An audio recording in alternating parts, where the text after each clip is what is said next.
Hari ini kita bersama-sama merayakan hari Pantekosta atau hari Pentakosta, hari yang ke-50.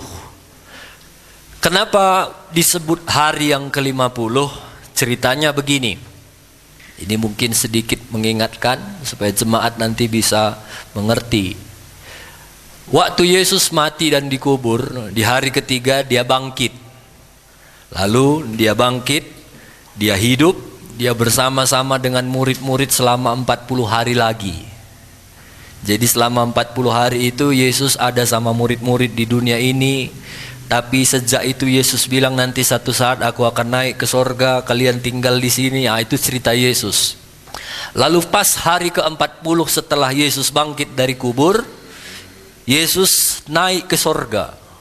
Itu yang kita ceritakan beberapa minggu lalu. Yesus naik ke sorga, dia pesan sama murid-muridnya, jangan kalian sedih. Karena Yesus tahu murid-muridnya sedih.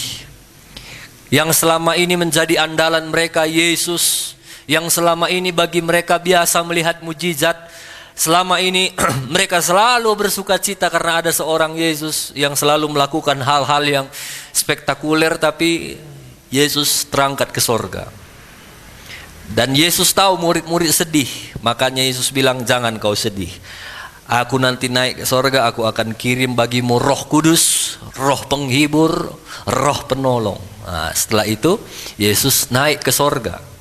Sebelum Yesus naik ke sorga, waktu mereka masih di dunia, Yesus pernah pesan sama mereka, nanti kalau aku sudah nggak ada, jangan pernah kau tinggalkan Yerusalem.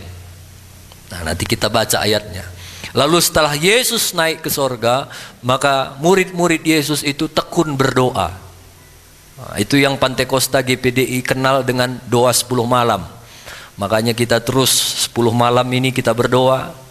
Dan setelah murid-murid berdoa 10 malam, di hari yang ke-10 setelah Yesus bangkit naik ke sorga, atau hari yang ke-50 setelah Yesus bangkit dari kubur, Roh Kudus dicurahkan. Itulah hari Pentakosta, hari Pantekosta, hari yang ke-50, ya. Jadi zaman mereka menerima karunia Roh Kudus, waktu mereka berdoa di loteng Yerusalem, itu hari ke-10, Roh Kudus dicurahkan. Firman Tuhan bilang ada seperti lidah-lidah api sehingga mereka berbahasa-bahasa yang lain, bahasa-bahasa baru. Nah, sejak itu sampai nanti Yesus datang kedua kali, ini disebut dengan zaman Roh Kudus. Jadi waktu Roh Kudus dicurahkan di loteng Yerusalem sampai nanti Yesus datang kedua kali, ini disebut dengan zaman Roh Kudus. Jadi sekarang kita ini berada di zaman Roh Kudus. Artinya Roh Kudus masih bekerja terus nanti sampai Tuhan datang. Artinya kalau kita mau mengalami kuasa Roh Kudus, itu masih bisa sampai hari ini. Nggak harus doa 10 malam, tunggu lagi tahun depan, enggak. Setiap hari kita bisa mengalami kuasa Roh Kudus. Amin. Nah, kalau kita berbicara Roh Kudus, kita akan selalu mendengar ada karunia-karunia roh. Itu yang berbahasa roh, bernubuat, ya. Tapi kita jangan lupa, Roh Kudus itu juga berbicara tentang buah roh. Kasih, sukacita, damai sejahtera, kesabaran, di situ ada. Kesabaran, kemurahan, kebaikan, kelemah lembutan, penguasaan diri. Ada 9. Nah, jadi saya berharap jemaat di sini memahami ini, merasa ini duanya ini sejalan. Jangan merasa ini lebih penting daripada ini. Enggak. Karunia roh dan buah roh itu sama-sama penting kita perlukan. Ya. Karena pada prakteknya saya melihat banyak sekali orang mengejar karunia roh ini, tapi tidak terlalu peduli dengan buah roh. Banyak orang suka berbahasa roh, tapi enggak peduli tentang buah roh. Sehingga saya pernah mendengar ada yang bilang, malas pun aku, dia bahasa roh pun dia bahasa roh, setiap gereja bahasa roh, tapi di luar bahasanya bahasa kotor juga. Bisa jadi, karena ini harus kita sama-sama kejar, karena ini dua-dua sama-sama penting. Bahasa roh penting, bernubuat penting, tapi buah roh itu juga penting. Harus ada kasih, sukacita, penguasaan diri, kelemah lembutan. Nah, ini harus kita pahami dan harus kita kejar dua-duanya. Dan hari ini kita berdoa, Tuhan, penuhi aku dengan kedua ini, karunia dan juga buah roh. Kita perlu kuasa Roh Kudus untuk selalu menolong kita. Salah satu peran Roh Kudus itu adalah Yohanes 16 ayat 13. Ia, Roh Kudus, akan memberitakan kepadamu hal-hal yang akan datang. Kalau kita dipenuhi oleh karunia Roh Kudus, kita bisa diajar oleh Roh Kudus akan hal-hal yang akan datang. Hal-hal yang belum kita lihat secara kasat mata, hal-hal yang belum kita tahu, itu bisa terjadi dalam hidup kita kalau setiap hari kita minta Roh Kudus pimpin aku. Roh Kudus itu tahu dan bisa memberitakan kepada kita jemaat yang ada hal-hal yang akan datang. Dalam pengalaman saya percaya ini juga mungkin ada kita mungkin sering alami atau pernah alami.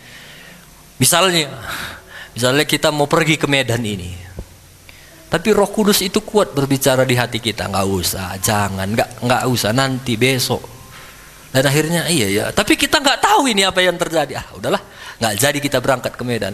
Tahu-tahu beberapa mungkin waktu lamanya kita dengar ternyata ada kayu tumbang di Sembahe. Itu contoh.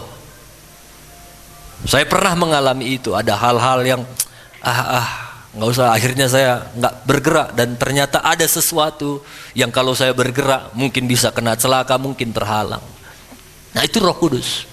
Dia bisa memberitahukan hal-hal yang akan datang kepada kita. Ini bukan hanya berbicara kehidupan sehari-hari, termasuk kehidupan kerohanian kita. Nah, makanya mintalah selalu kuasa Roh Kudus. Termasuk semua hal.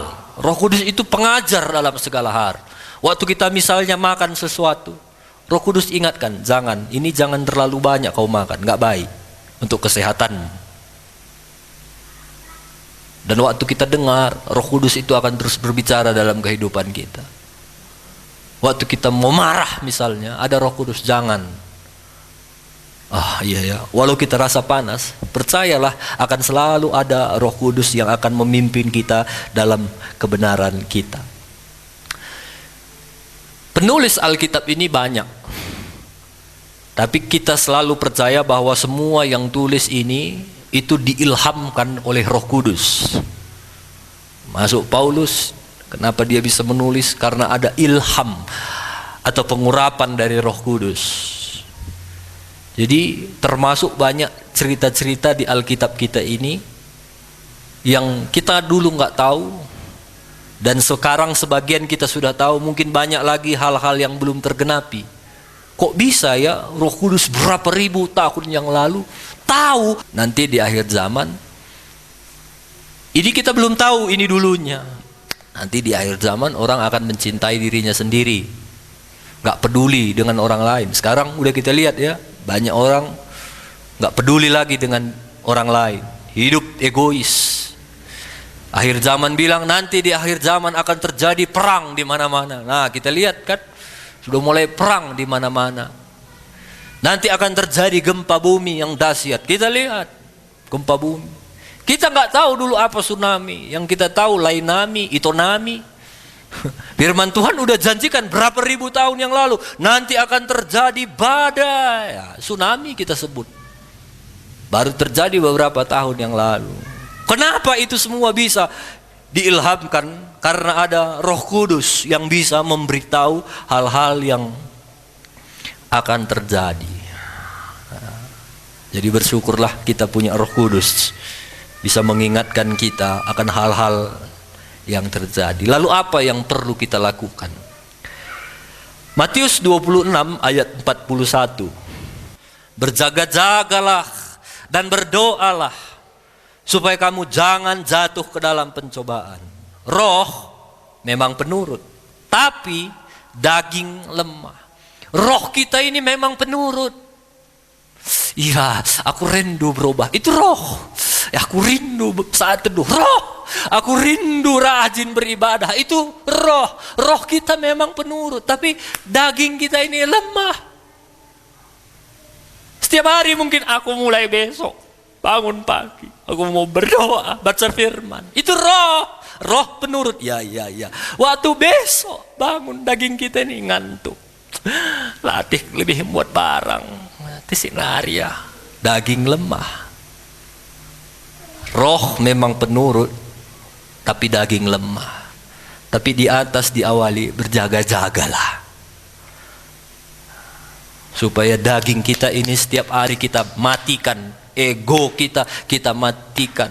Firman Tuhan juga bilang, kalau kamu mau ikut aku, sangkal dirimu ini. Karena daging ini yang sering sekali kita tidak mengalami kuasa Tuhan yang luar biasa dalam hidup kita. Minta kuasa Roh Kudus. Roh Kudus tolong aku. Roh Kudus sering sekali diidentikan dengan roh penolong, roh penghibur, roh kebenaran. Kita perlu ditolong. Bilang kiri kanan, kamu perlu ditolong. Kamu perlu Roh Kudus. Labo kamu ngasuh. Dan gogo. Roh Kudus amang. Kesah sibadia, kuasa Roh Kudus, itu kita perlukan. Jadi kisah para rasul 1 ayat 4, kenapa akhirnya setelah Yesus naik ke sorga, murid-murid bertekun dalam doa? Karena mereka dengar perintah Yesus. Kisah 1 ayat 4 dan 5.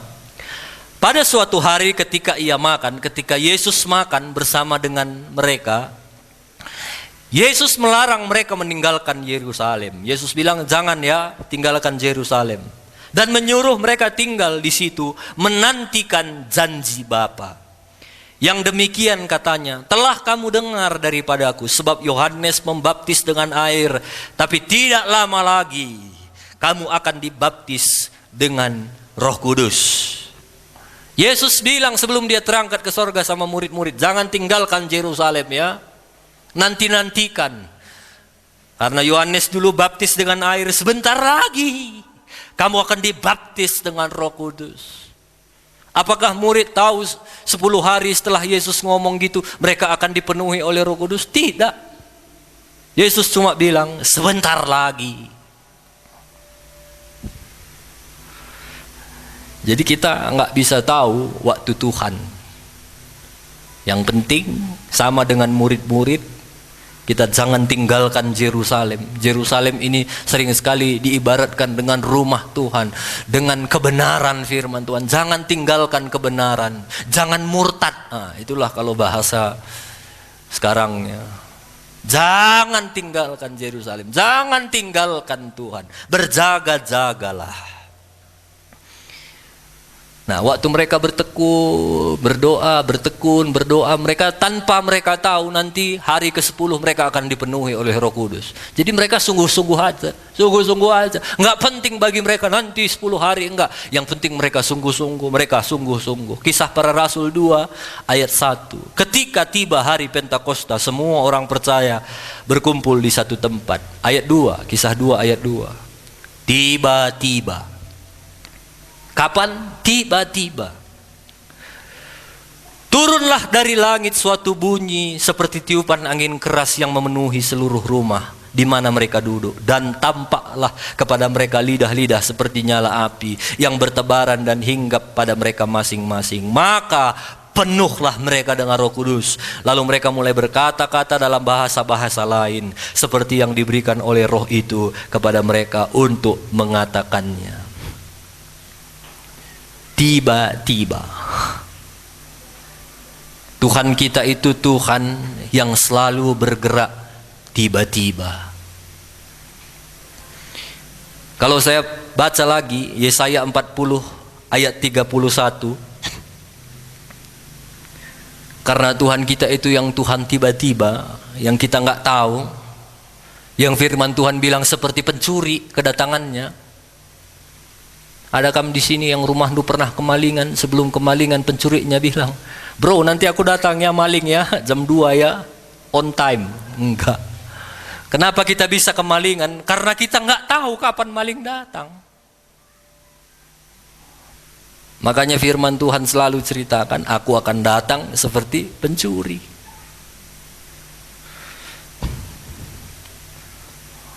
Banyak cerita-cerita, seperti saya bilang, Alkitab ini bukan cerita konyol, bukan cerita asal-asalan supaya udah penuh, supaya udah tebal Alkitab. Ini cerita Alkitab, satu titik pun kalau istilahnya satu iota itu mengandung arti semua di Alkitab ini. Apalagi satu cerita. Yesus bilang, aku datang seperti pencuri. Artinya ada cerita penting, ada makna penting di balik cerita itu. Yesus juga cerita, satu kali ada raja mau datang, mempelai mau datang, lalu ada 10 gadis, 5 bodoh, 5 bijaksana. Ini bukan asal cerita. Yang bodoh nunggu tuannya, ngantuk, lalu mereka tidur. Tapi yang bijaksana, mereka tidur pun, tapi mereka sudah mempersiapkan pelita minyak. Dan ini bukan asal cerita, ini sekarang sedang kita alami ini. Kita ini semuanya sekarang pilihan. Saudara mau jadi wanita bodoh atau mau jadi 5 wanita bijaksana. Ini kita kan lagi nunggu mempelai datang ini. Lagi menunggu Tuhan datang. Siapa yang tahu? Nggak ada yang tahu. Kalau wanita yang bijak dan bodoh itu tahu nanti jam 10 Yesus datang, mungkin mereka nggak akan tertidur. Karena siapapun nggak tahu, udah ya tidur. Dan akhirnya yang tidur, yang bodoh tinggal karena mereka nggak mempersiapkan diri. Sama dengan hidup kita. Kita ini semuanya sedang menunggu sesuatu yang tidak tahu kapan datangnya. Seseorang. Yesaya 40 ayat 31. Tapi sekalipun kita menanti-nantikan Tuhan, ada janji Tuhan. Tetapi orang-orang yang menanti-nantikan Tuhan, orang yang nunggu kedatangan Tuhan, akan mendapat kekuatan baru. Ini janji Tuhan. Walaupun kita lelah, capek nunggu Tuhan, kapan ya Tuhan datang? Waktu dari kecil pun aku dulu masih di kampung, belum menikah aku dengar ini khotbah dari pendetaku, dari amang kami, amang pandita. Dia bilang, Tuhan sudah mau datang. Udah 40 tahun umurku, Tuhan belum datang-datang.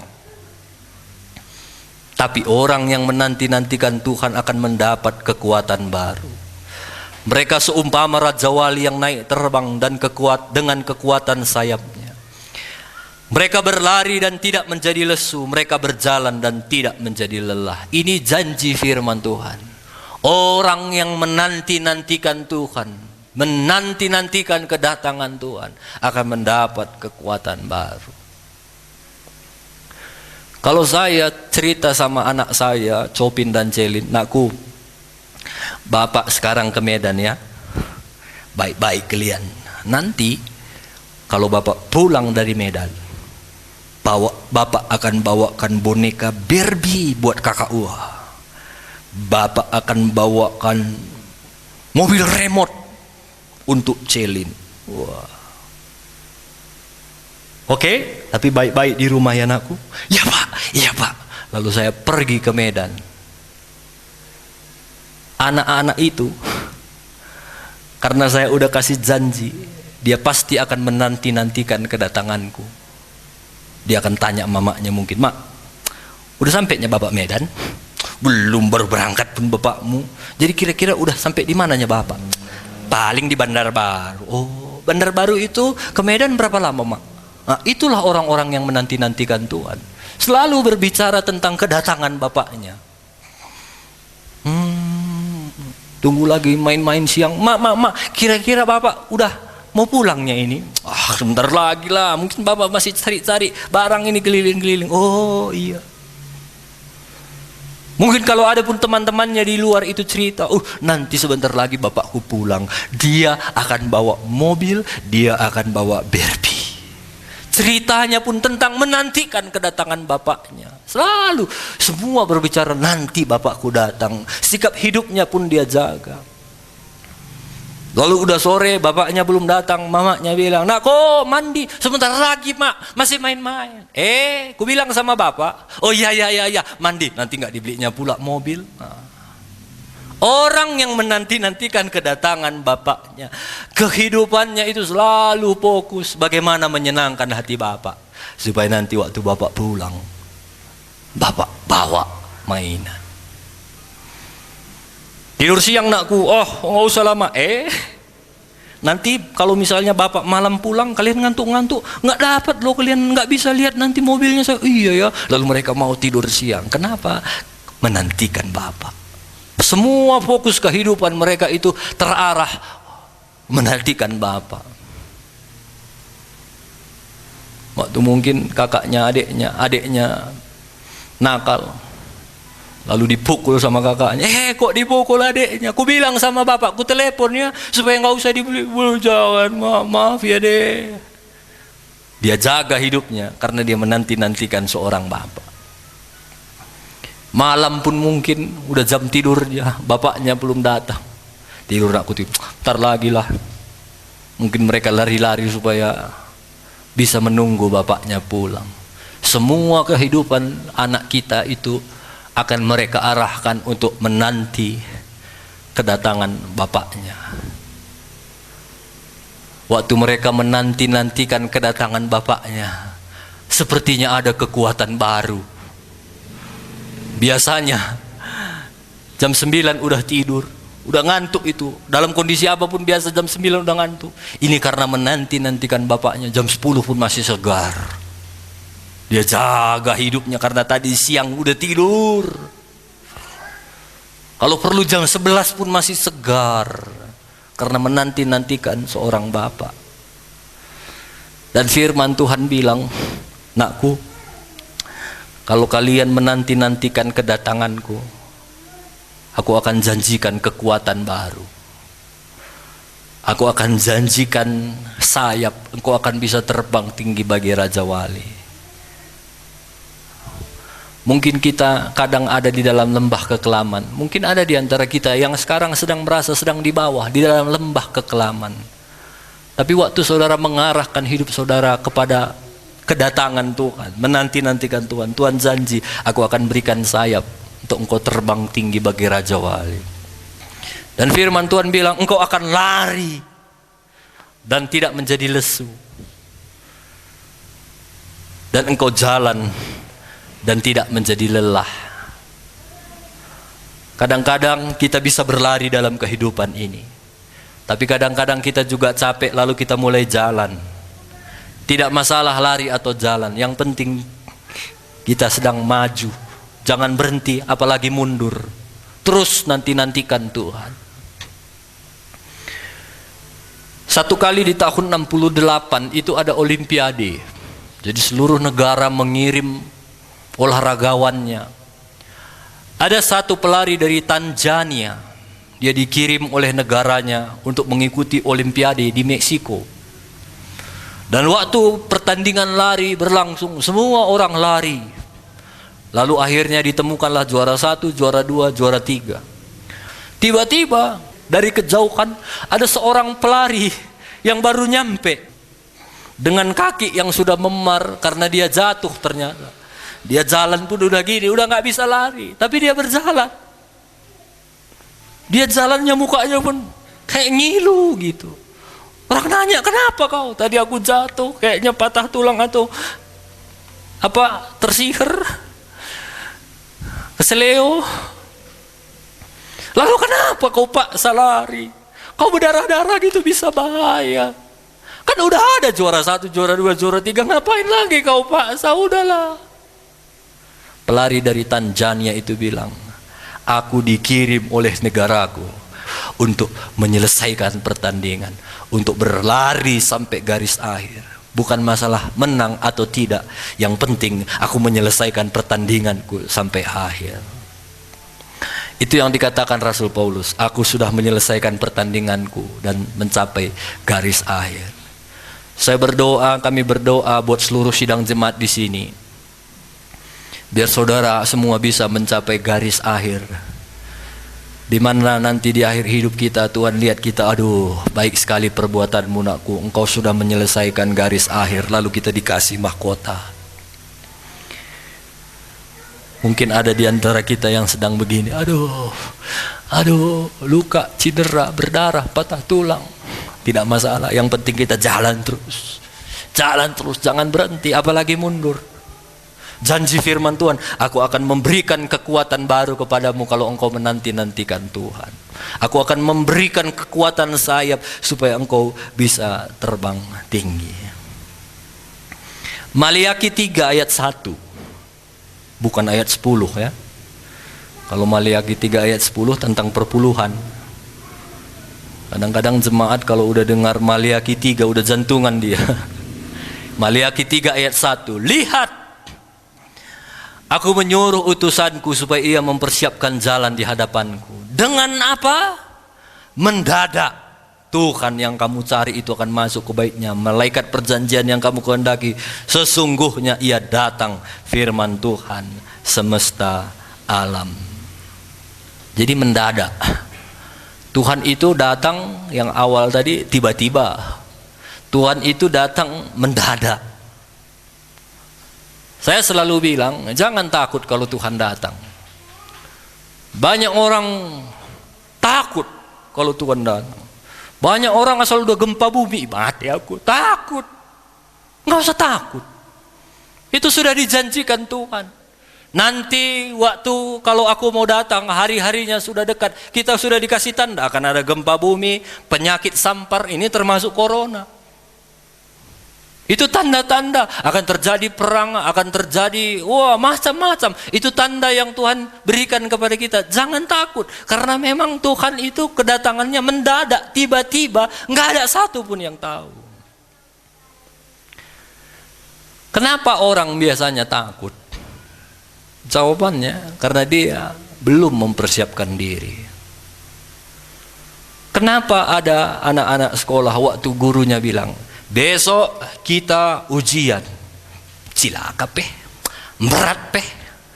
Karena orang yang ngomong gitu biasanya nggak mempersiapkan diri. Saya pernah waktu sekolah saya menguasai satu mata pelajaran, apa saya lupa, saya udah kuasai dan saya suka memang pelajaran itu.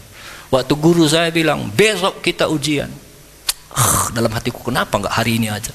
Mau besok, mau lusa, nggak peduli, gampang, kecil, nggak takut aku ujian. Karena apa? Aku udah mempersiapkan diri. Selama ini aku berusaha belajar sungguh-sungguh. Orang mungkin main-main, orang sulit rasanya. Aku sungguh-sungguh belajar. Dan waktu ada ujian nggak takut, karena aku udah mempersiapkan diri. Jadi jangan takut gempa, jangan takut tsunami. Jangan takut apa-apa tanda kedatangan Tuhan.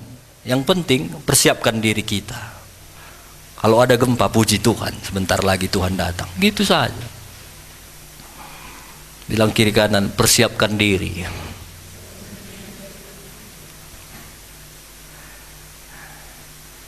Yang muda jangan bilang, aku masih mudanya.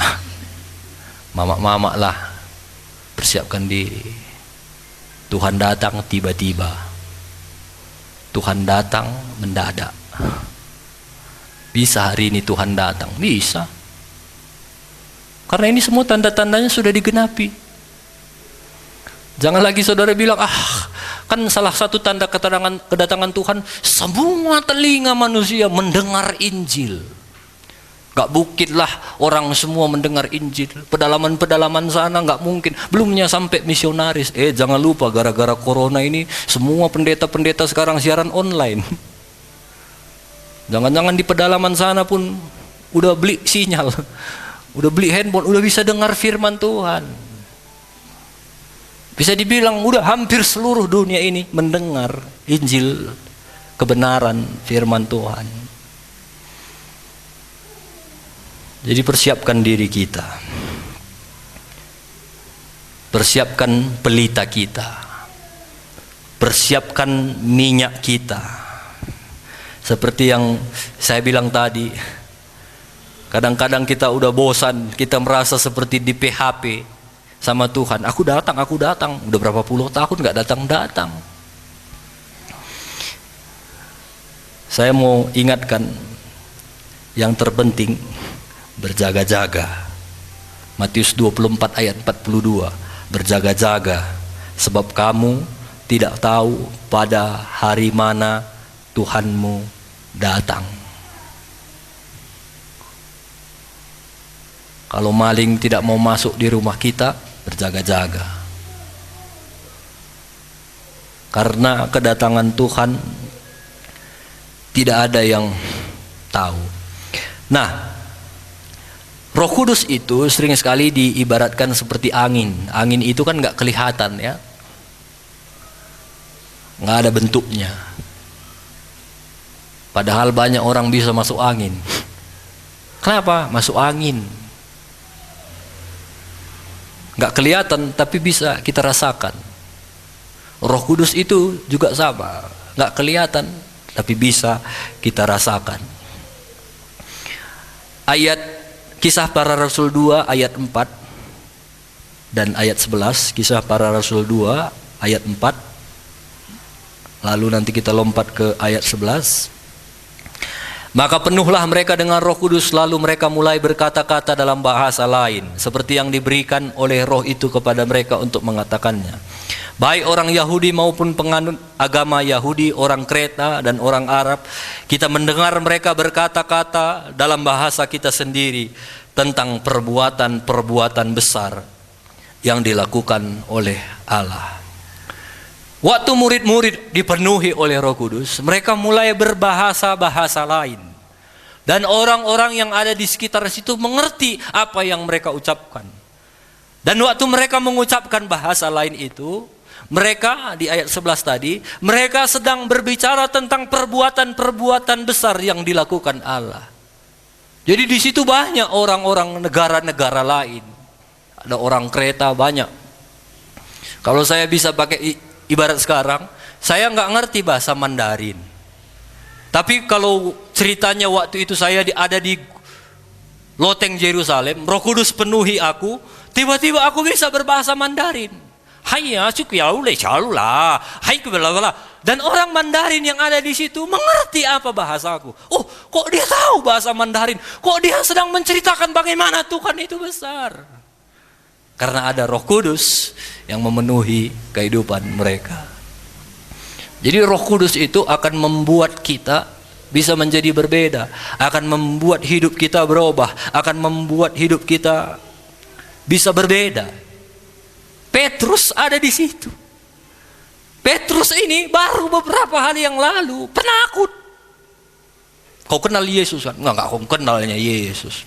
Kau murid Yesusnya kau, kusalib pun. Enggak kenal aku. Betul. Iya, sumpah, swear. Penakut. Padahal dia murid Yesus, baru berapa hari yang lalu. Tapi waktu dia dipenuhi oleh Roh Kudus di loteng Yerusalem, apa yang terjadi? Dia jadi berani. Orang bilang, kok gimana ini? Kayaknya mabuk orang ini, semua bahasa mabuk. Petrus bilang, bertobatlah dan berilah dirimu dibaptis. Baru berapa hari yang lalu, takut aku, mati pula. Enggak aku kenal Yesus. Tapi setelah dipenuhi oleh Roh Kudus, bertobat kalian. Wah, jadi berani dia. Dan pada hari itu, kira-kira hampir 3.000 orang bertobat. Seorang Petrus yang dulunya penakut, penyangkal, waktu dia dipenuhi oleh Roh Kudus, dia menjadi satu pribadi yang berani. Kita perlu kuasa Roh Kudus. Itu sebabnya hari ini Tuhan penuhi aku dengan kuasa Roh Kudus. Bukan supaya kita hanya mengalami karunia-karunia Roh Kudus, dari hidup kita juga keluar buah roh. 2 Petrus 3 ayat 8. Ini jawaban yang tadi. Kan saya bilang kadang-kadang kita merasa Tuhan ini sepertinya bohong. Dulu pun waktu aku masih kecil, Tuhan mau datang, sampai sekarang gak datang-datang. 2 Petrus 3 ayat 8. Akan tetapi, saudara-saudaraku yang kekasih, yang satu ini tidak boleh kamu lupakan. Berarti ini penting. Jangan kamu lupa ya yang satu ini, kata firman Tuhan. Apa itu? Bahwa di hadapan Tuhan satu hari sama seperti 1000 tahun. Dan 1000 tahun sama seperti satu hari. Nah, ini jangan lupa ya, kata firman Tuhan. Bagi kitanya lama 50 tahun itu. Oh, Tuhan datang udah 50 tahun aku nggak datang-datang. Bagi kita lama. Tapi bagi Tuhan satu hari itu sama dengan 1000 tahun. Berapa persennya kita lama kita rasa? Kalau sama Tuhan satu hari itu sama 1000 tahun. 50 tahun udah lama kali kita rasa. Jangan lupa kata Tuhan. Kita sekarang kan pakai perkalian manusia 50 tahun lama. Tapi ini jangan lupa, bagi Tuhan itu 1000 tahun sama dengan satu hari.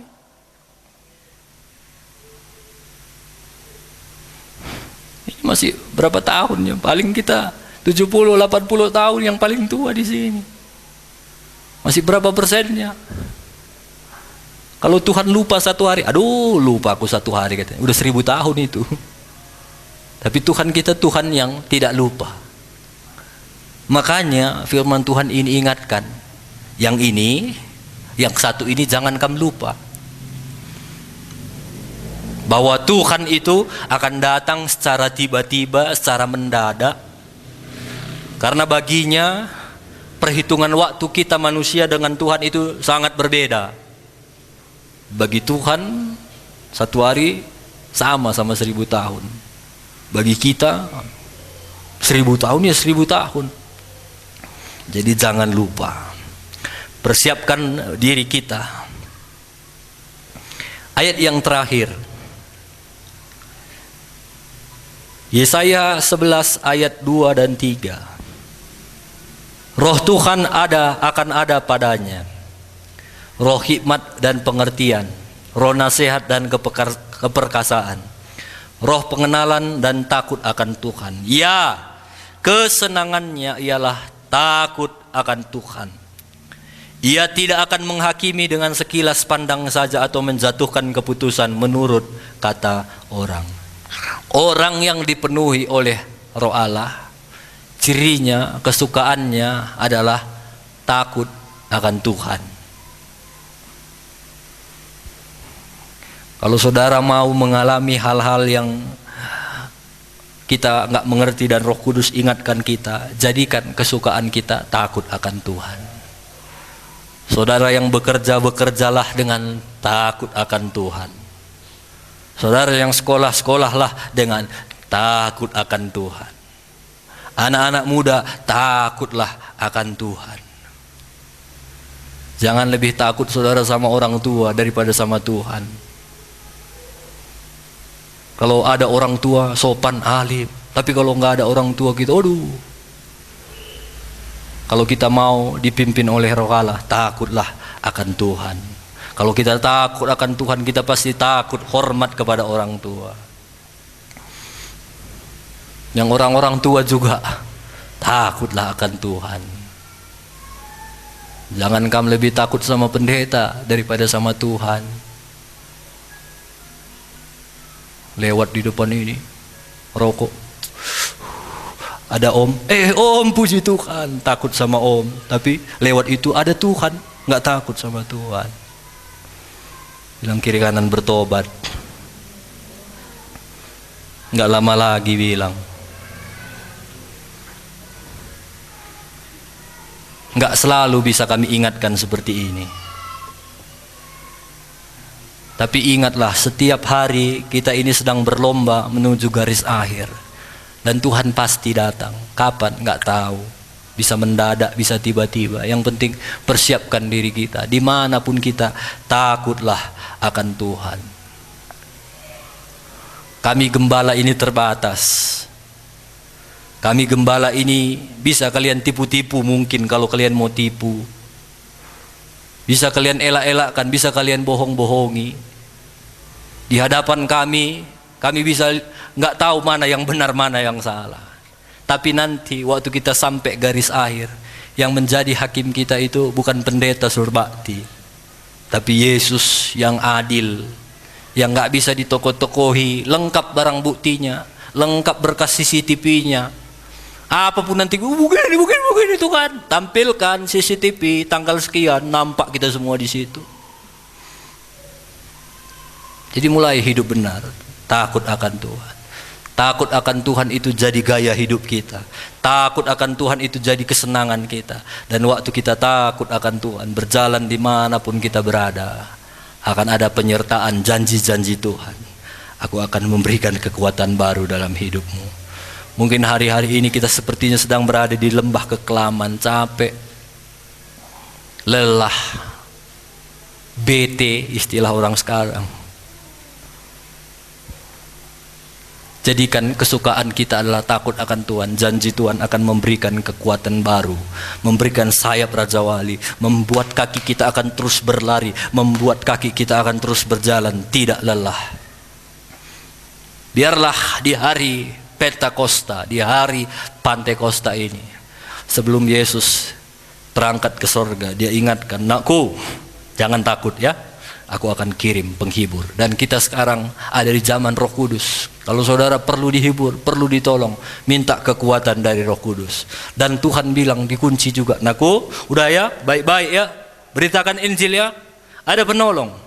Udah gitu Tuhan bilang, nakku, nanti saat seperti aku terangkat ke sorga, saat sama seperti ini, aku juga akan datang kembali. Ya, tunggu aku ya, see you, bye-bye. Lalu Yesus naik ke sorga. Yesus akan datang. Kapan? Tiba-tiba. Kapan? Mendadak. Bisa hari ini, bisa lusa. Yang pasti kalau kita mempersiapkan diri, waktu Tuhan datang, kita semua akan terangkat. Kalian mungkin juga pernah nonton ya, ada satu video yang dimana pendetanya waktu khotbah tiba-tiba tring, Tuhan datang, semua terangkat. Ada yang terangkat, ada yang tinggal. Saya berharap semua nanti kita terangkat. Amin. Bilang kiri kanan, siap-siap terangkat, friend. Waktu kita terangkat, wah kita senang sekali. Di mana Karo Ekel? Di mana?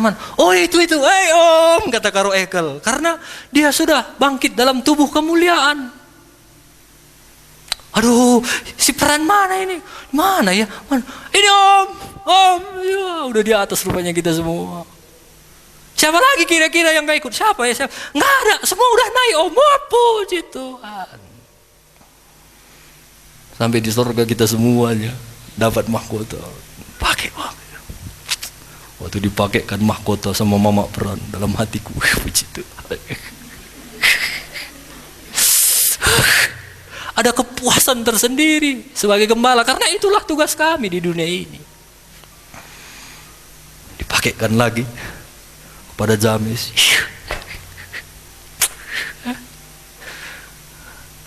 Senang, kebanggaan, ada yang luar biasa waktu kita menerima upah. Jadi jaga hidup kita, berjaga-jagalah, takutlah akan Tuhan. Ayat yang terakhir ini, ya kesenangannya orang yang dipenuhi oleh Roh Allah, takut akan Tuhan. Dimanapun saudara berada, takutlah akan Tuhan. Waktu kita takut akan Tuhan, kita sedang mempersiapkan diri. Kapanpun Tuhan datang, nggak masalah. Kita semua pasti akan diangkat oleh Tuhan, berjumpa di kemuliaan kekal. Tuhan memberkati. Ku rindu setiap waktu hidupi kebenaran-Mu, bukan dengan kuatku, namun karena Roh-Mu. Yesus, Kau yang ku pegang teguh. Biarlah kerinduan hati kita setiap hari kita berjalan sesuai dengan firman Tuhan, bukan dengan kekuatan kita. Firman Tuhan bilang roh memang penurut, tapi daging kita lemah. Makanya setiap hari, Tuhan aku rindu berjalan, pegang tanganku Roh Kudus, maka Dia akan memimpin kita ke dalam setiap kebenaran. Dan Tuhan akan memberikan kekuatan baru. Tuhan akan memberkati kehidupan Tuhan. Terima kasih Tuhan. Perlengkapi setiap anak-anak-Mu dengan karunia-karunia Roh Kudus. Biar kami terus menjaga hidup kami berkenan di hadapan Tuhan. Biar kami tetap jadi anak-anak Tuhan yang menanti-nantikan Tuhan. Dengan menjaga pelita kami tidak padam. Dengan mempersiapkan minyak kehidupan kami, perilaku kami, dimanapun kami berada. Biarlah kesukaan kami takut akan Tuhan.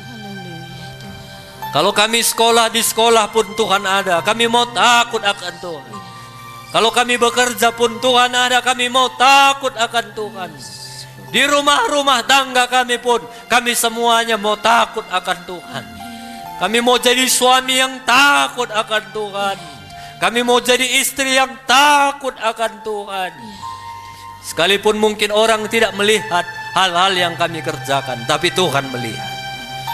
Dan kelak kami tidak tahu kapan, tapi Tuhan pasti datang menjadi hakim yang adil.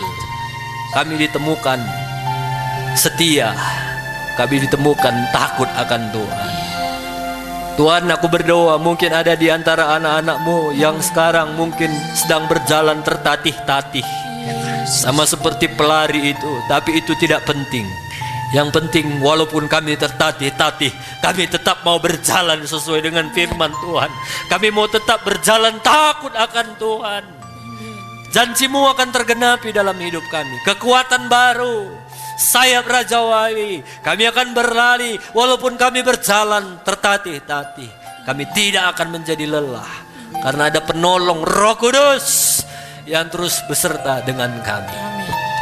Roh Kudus, ingatkan kami terus, tegur kami terus.